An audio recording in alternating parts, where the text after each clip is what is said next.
Hey Riverside, I'm your host, Gabriella Madrigal, and we've got a great show lined up for you today. We'll be learning about healthy living as we step into the kitchen for a special Blue Zone cooking segment.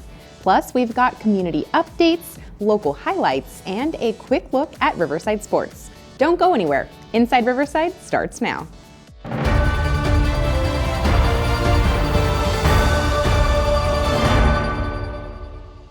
Spring is in full bloom here in Riverside, and Easter weekend is bringing plenty of fun for families across the city. From egg hunts to quirky traditions and even a sunrise celebration, there's something for everyone. Let's take a look at what's happening. Start your Saturday off with a community favorite, the Easter Extravaganza at Magnolia Church. It's a free, family-friendly event featuring games, activities, and of course, plenty of eggs to hunt. Magnolia Church is located at 8351 Magnolia Avenue. The fun starts at 10 a.m. on Saturday, April 19th, 2025. Visit eventbrite.com for more details. Then things get delightfully weird and whimsical at the 16th annual Dragon Marsh Marshmallow Peep Show at the Downtown Riverside Library. Enjoy Peep-themed games like Peep Tac-Toe Toss, sing-alongs, and yes, the infamous Peep Abuse display featuring melted marshmallows, Peep Jousting, and more. The Peep Show is hosted at the Downtown Riverside Library, 3900 Mission Inn Avenue on Saturday, April 19th, beginning at 12 p.m. For more information, go to facebook.com/Dragon Marsh Peep Show. Bright and early on Easter Sunday, the city will gather for a beautiful sunrise service on top of Mount Rubidoux. Rooted in tradition since 1909, this interdenominational Easter tradition has been a beloved part of Riverside's history. Be sure to arrive early and bring good walking shoes for the trek up. The Mount Rubidoux Sunrise Service is this Sunday, April 20th at 6 a.m. Visit riversideeasterservice.com to learn more. And last but not least, if you're looking for a later start, First Congregational Church of Riverside invites the community to an Easter service followed by a festive egg hunt for the kids. All are welcome for this joyful morning beginning at 10 a.m. downtown at 3504 Mission Inn Avenue. Find out more at fccriverside.org. Keep up with the latest on Riverside TV with the Watch Riverside website. You can even add it to your mobile phone. Simply navigate to watchriverside.com on your favorite browser. Tap the share button, then select Add to Home Screen. And there you have it. Now you have quick access to Riverside TV while on the go. Joining us is Executive Director of the Blue Zone Project Riverside, Erin Edwards. Erin's here to tell us more about this exciting community initiative. Erin, welcome to Inside Riverside. Thank you so much for having me. Of course, all of this is smelling so good, but first, for those who are unfamiliar, what is a Blue Zone? Well, back in 1999, researcher Dan Buettner and National Geographic noticed that there were places in the world where people were living long, healthy lives.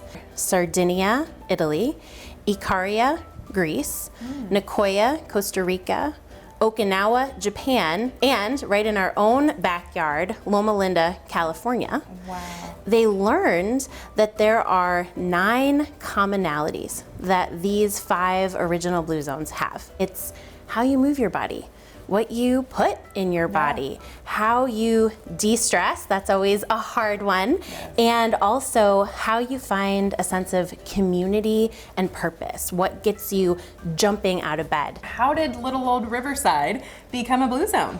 Well, once you know what these 9 qualities are, the Power 9, theoretically, you can create a Blue Zone anywhere.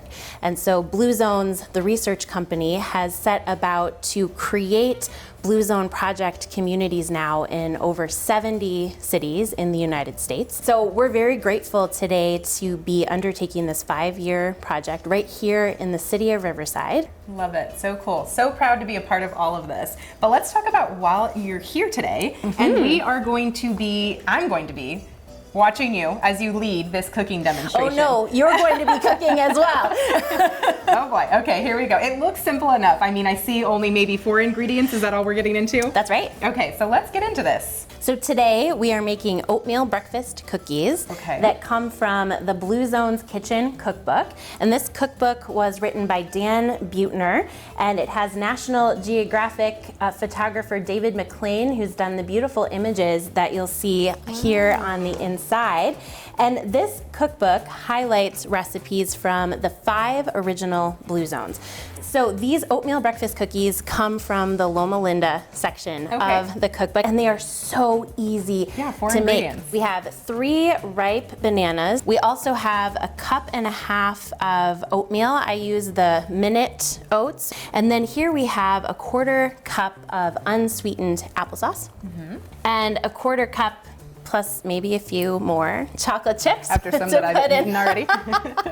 That's right. So these are the only ingredients that go into these cookies. Okay. Should we jump in? Do it, yes. All right, first thing, we did preheat the oven at 350, and we did grease the cookie sheet so they're ready to go in. We have these bananas that we'll mash here. So one for you, we'll split it. We could use a mixer, but these bananas, they're pretty ripe, so they should mash easily. And you know, by using a hand tool to mash the bananas instead of a machine, you're just getting a little extra work and naturally moving your body. Okay, so next we'll put in the oats, and then you could put in the applesauce. Okay, sounds 1/4 cup of applesauce. It's great. You'll notice there's no sugar. I know. In this recipe. Yeah, except of course in the chocolate chips. I actually do serve these for breakfast in my house. My toddler loves these cookies. I'm sure. And then we can put the chocolate chips in. Okay. Wonderful. And then we just mix them around here. Perfect. And then let's bring that cookie sheet over here. Okay, and then you'll just take this spoon. Okay, how big are we doing? Just one rounded spoonful, and then that's perfect. I'm not a baker, so these seem very friendly, which I appreciate. And how long are we cooking them for after we get to We will cook them for about 15 minutes, but we'll always keep an eye on how they're doing. Well, should we just pop these in the oven for now? That's right, let's do it. Sounds good. So here are some of the oatmeal breakfast cookies that I pre-made today. Yes. So pick the one that's your favorite. Because it has all the chocolate chips in it. A woman after my own heart. Very good. And the texture, like even with the oats, is like so smooth because you've got the banana in there. But I'd want to also know, do you guys have anything fun coming up we can look forward to? Yes, so we are about to launch our 5-year project here in the community, and we have our giant kickoff festival. We're hoping for thousands of people to come. It's a free, family-friendly event out at the Riverside Airport. It's on May 17th from 10 to 1. And there will be lots of delicious, healthy food to taste. We'll have cooking demonstrations. The library will be joining us for story time. Local artists will have the Riverside Arts Academy doing a music petting zoo. We'll also be learning about how to plant succulents, folklorico, and also with mariachi. And the mayor and the council member, Stephen Robillard from Ward 3, will be there to say hello to everyone. Very cool. Well, thank you so much for sharing. And like I said, thank you for taking some time out of your busy day and joining us here in the kitchen. And once the cameras are off, I'm going to go ahead and finish and dig it in here. But I look forward to the event, and we'll see you around. Thank you. Yes.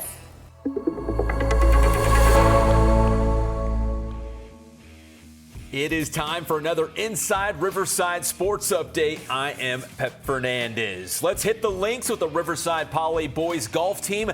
They are one of the best teams in the CIF Southern section this season. The Bears, in fact, are undefeated, a perfect 15-0, including a big win against Hillcrest in Ivy League action this week. Now, first up for the Bears, trying to win a league title, but they got big goals this year. They want to be Division I for the CIF postseason and bring home a championship. We caught up with head coach Eric Chavez and one of his star golfers, Sam Bonzame, who has 2 individual titles already this season. Here's the Riverside Poly Bears. So to start the season, our goal was to finish in Division I. That means you're in the top 20 schools in Southern California CIF. And I feel like we've exceeded that goal. Right now, I think we're ranked about number 7 or number 8 in CIF.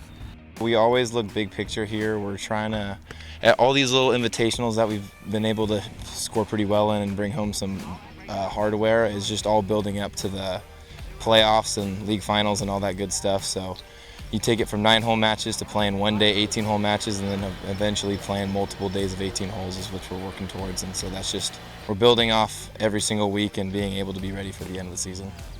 Best of luck to the Bears as they look to bring home league and CIF championships this season.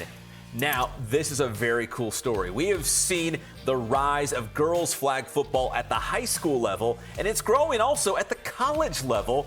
Ramona High School product, Akayla Chapel, is the starting quarterback for Irvine Valley College. Now, this is important because Irvine Valley College is the first college in the state of California to offer women's flag football, and Akayla was one of the first recruits ever in the state of California at the college level. Akayla and IVC were at a round-robin tournament at the University of Redlands. She says she loves flag football, is really thankful for the opportunity she had at Ramona High School, and now she gets to take it to the next level, to the college level.